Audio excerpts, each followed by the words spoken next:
Hola, mi nombre es Mateo Alejandro Muñoz Pacheco y este es otro video de explicación de organelos. Soy alumno de primer semestre de la licenciatura en Químico Farmacobiólogo y el tema de hoy serán los peroxisomas. Comencemos entonces por definir qué son los peroxisomas. Los peroxisomas son organelos que generalmente se encuentran redondeados y están limitados por una membrana plasmática, este, la cual tiene un grosor de aproximadamente 0.1 a 1 milímetro. El nombre de estos organelos se debe a las enzimas, las primeras enzimas que fueron descubiertas en su interior, las cuales fueron las peroxidasas. De estas después se supo que había cerca de 50 tipos de enzimas diferentes, pero se quedó el nombre de las peroxidasas. Estos organelos presentan una gran plasticidad o elasticidad debido a que pueden incrementar su número y el tamaño dependiendo de los estímulos que estén recibiendo, y a su vez una vez que termina este estímulo poder volver a su número y a su tamaño original después de tal proceso que llevaron a cabo. Agregué una imagen en la que a grandes rasgos podemos ir identificando ciertos elementos dentro de la estructura de este organelo, y dentro de ellos voy a recalcar que tenemos una capa lipídica, tenemos membrana plasmática y un núcleo cristalizado en su interior. Una vez que ya tenemos considerado esto, podemos proseguir a la siguiente. Se sabe que la estructura de los peroxisomas es en general una capa lipídica formada por varias proteínas incrustadas, y en su interior viene con un núcleo cristalizado debido a la cantidad de enzimas que mantienen su interior. Cuando estos organelos no tienen forma esférica, se pueden ver también como túbulos, y los cuales pueden tener varios tamaños y inclusive conectarse entre sí. Estos también se les puede llamar peroxisomas de división, y pues estos organelos están presentes en casi todas las células eucariotas, y pues tienen como característica más primordial que solo cuentan con una sola membrana lipídica. Proseguimos con la siguiente, y es que dentro de su composición, comenzando por la membrana de los peroxisomas, en su membrana se encuentran proteínas llamadas peroxinas. Estas se encargan de reconocer e incorporar proteínas desde el citosol tanto al interior del organelo como a su membrana. ¿Esto qué quiere decir? Esto quiere decir que en la membrana de estos organelos tienen ciertas como proteínas guardianas o cadeneras, si se les pudiese llamar así, las cuales dejan o no pasar a otras, esto con el objetivo de ser más selectiva al momento de pues los elementos que van a sintetizarse o degradarse dentro de este organelo. También estos organelos son importantes para el crecimiento y la división de los peroxisomas, y pues cuando se encuentran libres en el citosol también pueden incorporar proteínas, las cuales sintetizan los ribosomas citosólicos, que como ya había mencionado en otra presentación, se encuentran libres y flotando en el citosol, y pues esperando a recibir alguna ARN para poder comenzar el proceso de la traducción y dar paso a una nueva proteína, y en este caso también ayudan a la fabricación de las proteínas para los peroxisomas. Luego comenzamos con el desglose de las enzimas que están dentro de este organelo, y comenzamos por las peroxinas, las cuales tienen alrededor de 12 variedades distintas. Las proteínas citosólicas destinadas a los peroxisomas tienen una secuencia de señal. Esto es a lo que me refiero de estas proteínas que eran más selectivas en la membrana y solo dejaban pasar las que eran PTS1 o PTS2 por sus siglas en inglés, Peroxime Targeting Sequence.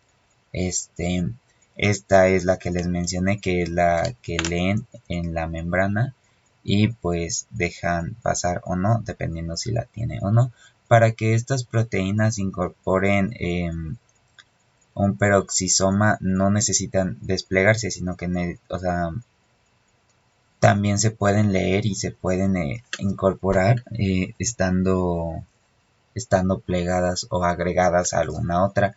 También la incorporación de estas moléculas permite que los peroxisomas maduren y crezcan. ¿Esto qué quiere decir? Esto quiere decir que mientras más de estas peroxinas entren, más va creciendo y más va haciéndose pues maduro, por así decirlo, este organelo.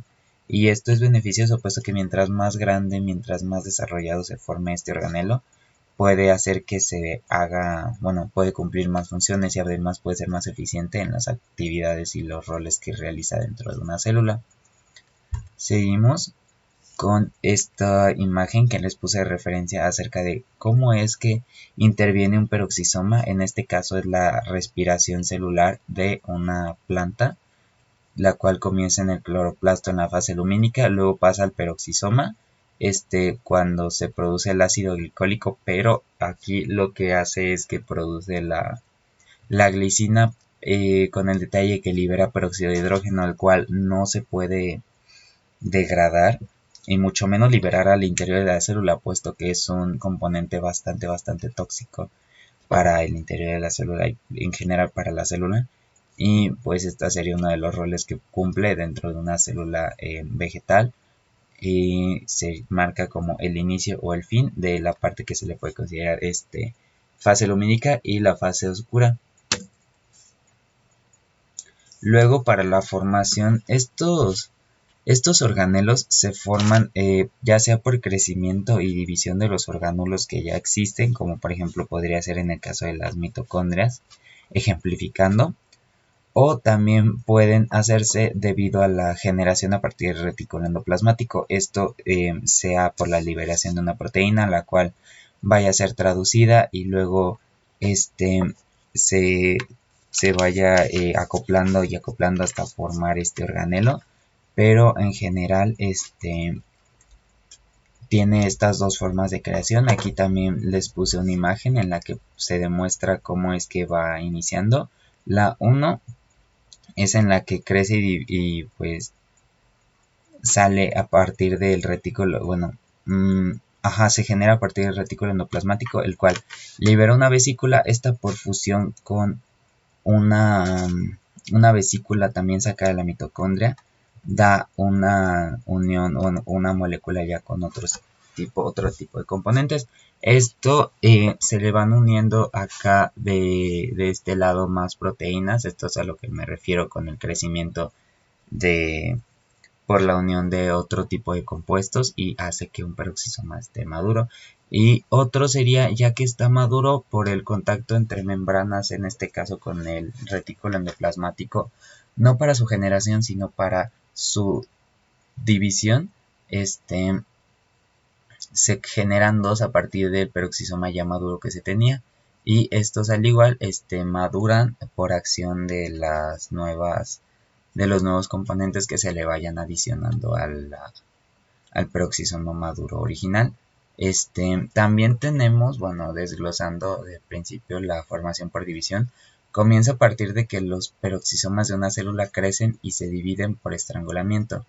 Esto es cuando el segundo proceso que les expliqué, en el que una vez que ya se tiene un peroxisoma maduro, en alguna ocasión va a llegar a tocar la membrana del retículo endoplasmático, lo que va a provocar que se separe por estrangulación y se haga dos nuevos peroxisomas. Estos a su vez van a ir recibiendo mayor información de nuevo, y lo que va a provocar que maduren, y estos dos a su vez se puedan multiplicar de nuevo, y así sería el ciclo.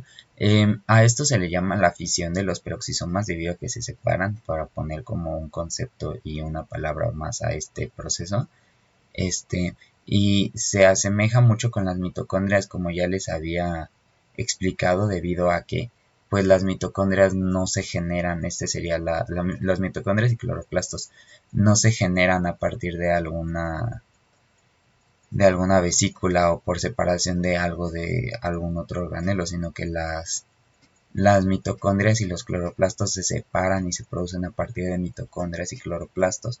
No hay algún organelo dentro de la célula que pueda hacer una mitocondria o un cloroplasto, debido a que, como ya se sabe, y mencionar en videos próximos, la mitocondria y el cloroplasto son organelos que se unieron a la célula por medio de la endosimbiosis, y esto pues ha sido un factor clave a lo largo del tiempo y en la evolución de las células del ser humano, bueno, las animales y las vegetales, para nuestro buen funcionamiento, pues nuestro excelente desarrollo.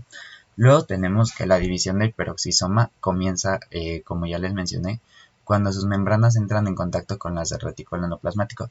¿Esto por qué? Porque una vez que tiene contacto con esto, esta organelo no lo puede ser por sí solo, sino que necesita de cierta manera un estímulo o someterse a algún estrés para que se pueda separar y formar otro nuevo. Entonces este estrés y este estímulo, por así decirlo, solamente lo va a poder obtener una vez que se una a la membrana del retículo endoplasmático. Este va a detectar qué es lo que se está uniendo, va a provocar el estímulo y por consiguiente la división de este organelo. Luego tenemos dentro de la formación desde cero, que este es un poquito más compleja, en el sentido de que son un poco más de pasos, pero en resumidas cuentas, cuando los peroxisomas de una célula pues se eliminan, o en general sí son digeridos ya sea por los lisosomas, también la célula puede ser capaz de generar nuevos peroxisomas.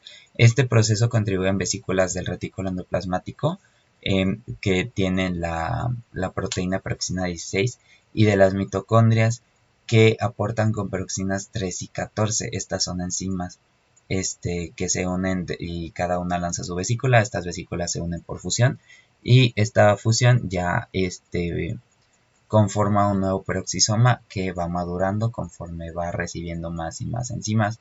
A diferencia de las levaduras, con las cuales todas las vesículas vienen del retículo endoplasmático, además de que las vesículas preperoxisomales, que son estas que las libera el retículo endoplasmático y la mitocondria, son las vesículas que contribuyen a la generación de nuevos peroxisomas.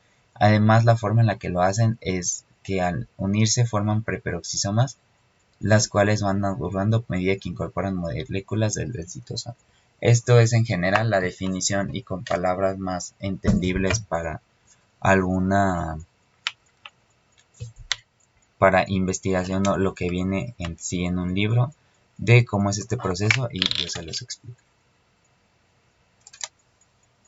Bueno, seguimos dentro de las imágenes también que les puse como referencia.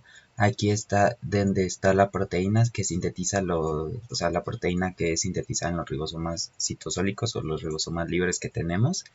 Esto llega por importación a los peroxisomas. Esto es para su proceso de crecimiento o maduración. Una vez que esta proteína entra, le proporciona nuevas hace que el peroxisoma crezca, y aparte le proporciona nuevas habilidades, o por así decirlo, formas de mejorar las capacidades que tiene, además de pues, un correcto desarrollo. Y aparte de aquí, ya está listo, y aquí se ejemplifica la forma en la que se estaría dividiendo en dos el peroxisoma, y una vez que ya se dividen en dos, pues vuelve el mismo proceso de los peroxisomas jóvenes y necesitan otra nueva proteína para volver a madurar. Dentro de la ubicación de los peroxisomas, esto es muy subjetivo, debido a que se distribuyen a lo largo de todo el citoplasma celular. Esto pues debido a las funciones que deben tener y a las interacciones que presentan con los microtúbulos y los filamentos de actina. Esto se refiere a que el que no estén conectados o sea, el que no esté fijo a estos microtúbulos o filamentos, no quiere decir que no pueda ser usado, sino que al contrario está por toda la célula, por así decirlo, y de esta manera puede llegar, y cualquier molécula que lo requiera o que sea potencialmente tóxica para la célula se pueda degradar dentro de este peroxisoma. y pues pasamos al proceso de degradación. A este proceso también se le nombra como la autofagia y requiere la digestión del material interno de la célula, lo cual controla la cantidad de peroxisomas de la célula. Este más que nada es como la regulación de la producción y de la degradación del mismo peroxisoma y la cantidad que contiene. Esto, bueno, en general es trabajo también de los lisosomas, el degradar estos peroxisomas y pues a su vez volverlos volver a sacar los elementos que ya tenían y con ello pues simplemente comenzar el proceso desde cero y ahora pues con una cantidad más regular de peroxisomas. La forma en la que trabajan estos peroxisomas es que pues, es una función meramente metabólica, la cual presenta inclusiones cristalinas en su interior. Esto es lo de su núcleo cristalino por las enzimas con las que trabaja, y a esto se debe pues el núcleo cristalino es efectivamente por la gran cantidad de enzimas con las que trabaja, y dentro de los procesos metabólicos en los que interviene es en el metabolismo de lípidos, la protección celular frente a peróxidos y moléculas oxidativas perjudiciales, esto es a las moléculas que ya había mencionado que eran altamente tóxicas en el caso de que se liberaran el citosol o llegaran a tocar algún otro organelo de la célula. Y aquí tenemos el proceso que tendrían. Dentro de un peroxisoma entra un etanol y por acción de la catalasa entra bueno, introduce un peróxido de hidrógeno y saca agua, y el etanol lo convierte en un acetaldehído. Esto ya pasa a una mitocondria y por acción de, pues más que nada, energía, y la enzima ALDH lo transforma en ácido acético, que es el siguiente compuesto que usa para sus funciones ya normales en la mitocondria, pero que el cual no pudo haber sido conseguido si no hubiese pasado antes por el peroxisoma. Luego, dentro de las reacciones oxidativas, aquí tenemos dos reacciones más que nada, que es para la reacción de la catalasa para la inactivación del peróxido de hidrógeno, además de cómo es que la reacción de oxidación bueno, tiene cierto patrón en la que es bueno, la representan con las R en química, y pues es gracias a esto que tenemos más conocimiento y pues de cómo se lleva esta ecuación para, bueno, esta reacción para la inactivación del peróxido de hidrógeno, y es lo que hace a grandes rasgos la enzima catalasa para el peroxisoma. Luego seguimos con los peroxisomas modificados. Los peroxisomas tienen una gran variedad de formas, entre ellas podemos contener los glioxisomas, que es otro tema que estaríamos revisando en esta misma presentación, en este mismo video, solamente que un poco más adelante, para profundizar lo debido. Pero a grandes rasgos los glioxisomas son un tipo de peroxisomas, pero que está en una ruta metabólica más específica en células de las plantas. También, por ejemplo, otro grupo de peroxisomas modificados serían los kinetoplástidos, que son un grupo de parásitos que causa diferentes enfermedades en los seres humanos. Estos tienen un tipo de peroxisoma que se le llama glicosoma, y pues tiene diferentes funciones por la célula y las necesidades que tiene el organismo de usarlo. Estos reciben este nombre debido a que en su interior están encerradas las enzimas para el procesamiento de la glucosa o enzimas glucolíticas, además de otras enzimas que participan en rutas metabólicas de obtención de energía. Dentro del metabolismo energético, la manera en la que se produce la energía y degradan ciertos compuestos es degradando los ácidos grasos generalmente y principalmente. Esto digiriendo etanol, como habíamos observado antes, que luego pasa como acetaldehído para la mitocondria, la cual después la forma en ácido acético, como aquí tenemos la ecuación y bueno, el proceso de la reacción. Y Además, puede digerir y es capaz de digerir aminoácidos. En las células animales, ya que la mayor cantidad de ácidos grasos son degradados en las mitocondrias y una pequeña porción se procesa en los peroxisomas, hay un ejemplo más contrastante y es que en las plantas las levaduras son la principal molécula en la que se forman las funciones de los peroxisomas, mientras que en las de los animales es más variado este uso para el metabolismo energético. Y pues aquí tenemos otra vez de nuevo la explicación mediante una imagen con la que entra oxígeno molecular y se hace el peróxido de hidrógeno con los sustratos que pueden ser ya sea aminoácidos, ácidos grasos, purinas o ácidos lácticos. Dentro del peroxisoma se tienen las enzimas correspondientes para degradar estos sustratos, y aparte del lado en el que salen, por así decirlo, puede entrar ya sea otro peróxido de hidrógeno o puede entrar un sustrato ya sea metanol, formaldehído, etanol o ácido fórmico o inclusive fenoles, y en primer lugar se usa la oxidasa y en segundo lugar ya entra la catalasa en ese orden. Dentro de las funciones metabólicas que comparte dependiendo de los organismos está el ejemplo de las plantas y hongos que usan la beta-oxidación exclusivamente para los tribosomas, además de que las plantas al oxidar productos residuales de la fijación del CO2 están llevando una función metabólica en la que se conlleva el peroxisoma, como ya les había explicado en la fase de la fotosíntesis y la fotorrespiración, está que comienza con el cloroplasto, luego pasa al peroxisoma y finalmente a la mitocondria, esto representando las partes de la fotosíntesis o la respiración fotosintética, que representa la fase lumínica y la oscura, y el peroxisoma complementa esta transición. Luego también está dentro de las semillas de las plantas. Esto viene más que nada a una función de almacenaje de las sustancias que los peroxisomas van formando y a su vez degradando. Estos lo hacen más que nada los glioxisomas, que es la especialización de estos peroxisomas. Lo reciben más que nada porque su función viene más que nada a un almacén de energía, no tanto como una producción de energía o una degradación de ácidos o de componentes tóxicos para la célula, y mientras que en las células de animales es más general, puesto que la metabolización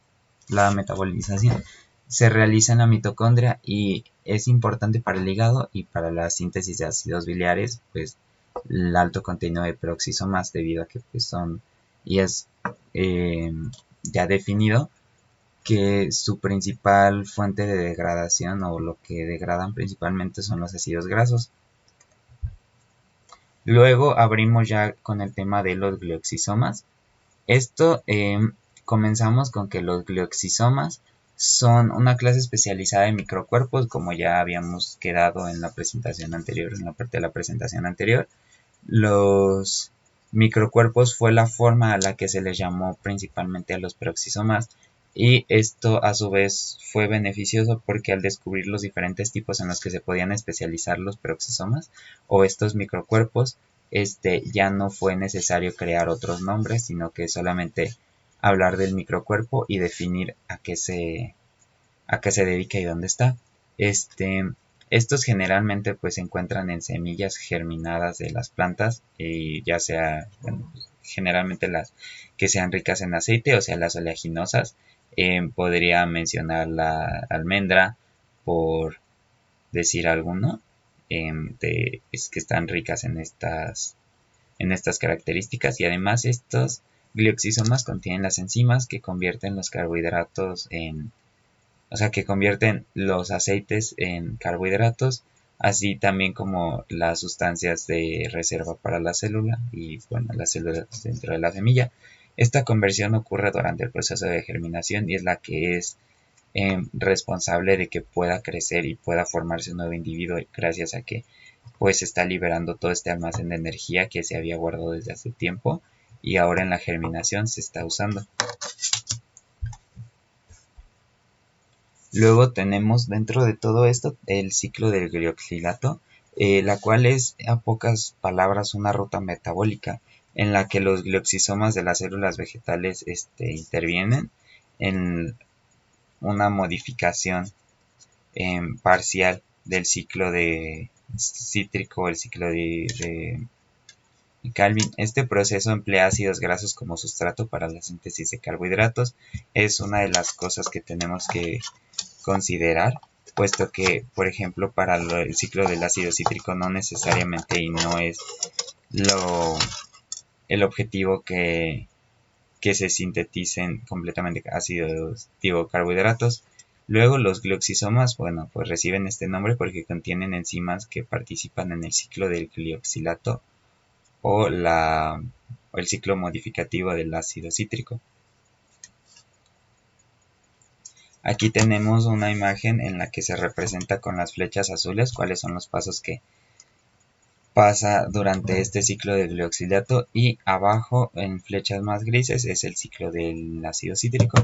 Como podemos ver, entra el acetil-CoA, pasa a citrato, a isocitrato, y en lugar de hacerse un citoglutarato se convierte en el glioxilato como tal, y esto pues de aquí pudo haber tomado la ruta para el succinato dependiendo de los requerimientos y los sustratos que se tenían para la biosíntesis de compuestos, o vuelve y gracias a su oxidación del oxalacetato y con un acetil-CoA vuelve al ciclo, y ese es el ciclo del glioxilato. Luego los peroxisomas en las células vegetales, que es donde se encuentran exclusivamente estos, como ya había mencionado, son principales en semillas oleaginosas, o sea, las que sean ricas en aceites. El ciclo del glioxilato en células de mamíferos en general pueden degradar lípidos de cadenas muy largas. Esto es beneficioso puesto que ya se sabe que los lípidos de cadenas muy largas no pueden ser correctamente asimilados dentro de una célula, y es beneficioso tener estos organelos que nos ayuden y nos mejoren el correcto metabolismo de estos componentes.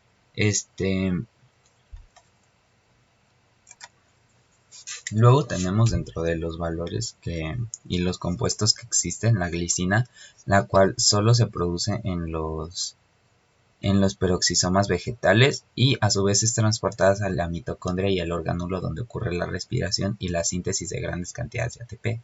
Esto haciendo referencia a la mitocondria. En la mitocondria está presente la glicina, la cual se convierte en serina el cual es otro aminoácido que es devuelto al peroxisoma, y se conoce que la serina, una vez en el peroxisoma, es capaz de convertirse en el glicerato, y de ahí ya se envía al cloroplasto nuevamente para pues seguir con el ciclo.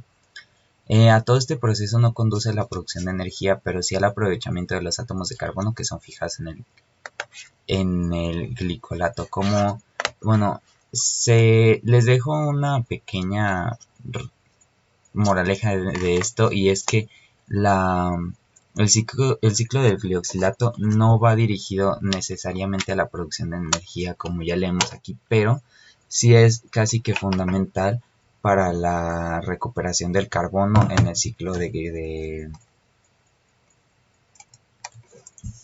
para la recuperación del carbono perdido en el ciclo de Krebs.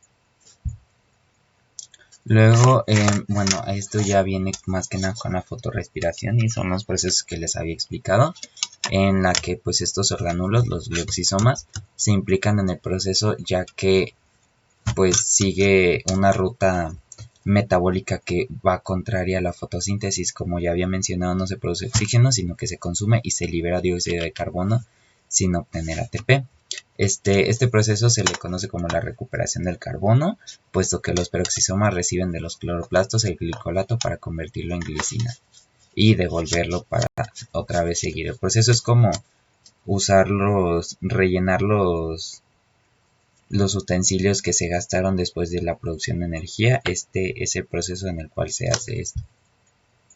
Luego tenemos que dentro de su descubrimiento, bueno, lo formó un equipo de un botánico llamado Henry Beavers y un estudiante en el cual pues un estudiante de su postdoctorado llamado Bill Breidenbach. Su descubrimiento de estos orgánulos lo realizaron en un estudio de gradientes lineales, o sea, fue meramente casualidad en la que lo hicieron. Y pues aquí puse en un lado un dibujo en el que se puede observar en una célula vegetal cómo es el tamaño en comparación con un cloroplasto y una mitocondria, aparte de que está unido por este intercambio que ya sabemos que se hace entre el glioxisoma y la mitocondria, y pues estos a su vez están bastante cerca del núcleo. También aquí está otra imagen en la que se hace la comparación de cómo es un peroxisoma en la misma célula y en una escala bastante similar, y como es un glioxisoma, como podemos ver, las características que son es que el tono puede ser relativamente el mismo, pero de ahí en más la forma y el tamaño son lo que varía significativamente, y aunque se pueda ver que no es tanto, sí varía, y pues eso sería al menos las diferencias a nivel físico de cómo es un peroxisoma y el glioxisoma. Luego aquí tenemos la forma en la que se van formando. Como ya había mencionado, cuando a la vesícula que libera el retículo endoplasmático se le comienzan a adicionar más proteínas, comienza un proceso de maduración y esto ya lleva a un peroxisoma. Pero a su vez puede convertirse en un glioxisoma debido a su especialización. Esto debido a una pregunta hecha en clase de en qué situaciones un glioxisoma puede hacer el rol del peroxisoma y un peroxisoma el rol de un glioxisoma, viene meramente a la forma en la que se necesita o se va requiriendo en una célula. Ejemplo, si a una célula un conjunto de células, dentro de su composición, ya en lugar de estar dentro de su proceso normal de metabolismo, comienzan a necesitar y requerir un mayor almacén de energía, estos peroxisomas pueden adoptar la forma y las funciones de un glioxisoma y comenzar a hacer este proceso de síntesis para almacenamiento, no síntesis para la degradación. Y tenemos que dentro de la estructura los glioxisomas participan activamente en la gluconeogénesis en las plantas. Los únicos organismos, que se conoce son los únicos organismos capaces de convertir lípidos en azúcares. Estas reacciones ocurren en tejidos de reserva de las semillas que almacenan grasa. A esto se refiere, por ejemplo, la función del almacenamiento que tienen estos glioxisomas, y este es un ejemplo bastante claro de ello. Y además en vegetales que usan la beta oxidación, la cual ocurre en los microcuerpos, que son pues estas variaciones o tipos de peroxisomas que se pueden encontrar, y en las semillas ya sea los glioxisomas y en las hojas los peroxisomas, desde las que las que tienen naturaleza oleaginosas están en proceso de germinación, y pues la cual no se encuentra en las hojas, solamente en las semillas. Y aquí les puse un pequeño dibujo de cómo se llevan estas interacciones, al menos como ya habíamos revisado en el tema del aparato de Golgi, que generalmente y principalmente estas funciones se derivan de la producción de vesículas y van salidas del retículo endoplasmático rugoso, las cuales van a un aparato de Golgi, y de aquí, como ya se empaquetan más las proteínas y se hace de cierta manera la formación de estas, es importante recalcar que el que lo estén El que estén madurando estas proteínas lleva más a un proceso para una mejor síntesis y aprovechamiento de los recursos dentro de la célula. Y pues hasta aquí llegaría mi presentación. Espero que les haya servido, que haya sido de ayuda para alguna tarea, proyecto o alguna cosa que se les haya olvidado en alguna clase o algo parecido. Y pues les deseo mucha suerte en sus actividades.